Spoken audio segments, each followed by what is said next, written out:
When Samuel grew old, he appointed his sons as judges for Israel. The name of his firstborn was Joel and the name of his second was Abijah, and they served at Beersheba. But his sons did not walk in his ways. They turned aside after dishonest gain and accepted bribes and perverted justice. So all the elders of Israel gathered together and came to Samuel at Ramah. They said to him, "You are old, and your sons do not walk in your ways. Now appoint a king to lead us, such as all the other nations have." But when they said, "Give us a king to lead us," this displeased Samuel, so he prayed to the Lord. And the Lord told him, "Listen to all that the people are saying to you. It is not you they have rejected, but they have rejected me as their king.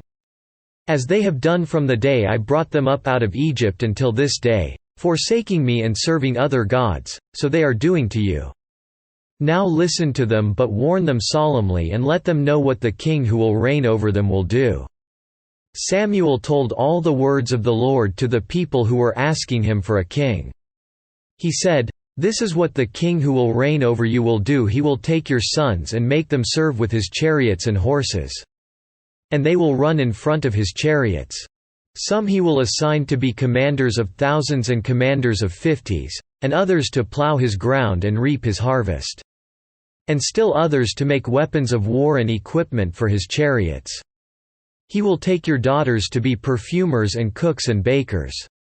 He will take the best of your fields and vineyards and olive groves and give them to his attendants.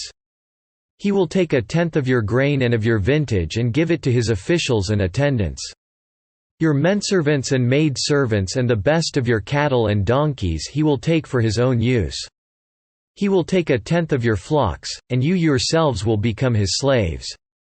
When that day comes, you will cry out for relief from the king you have chosen, and the Lord will not answer you in that day."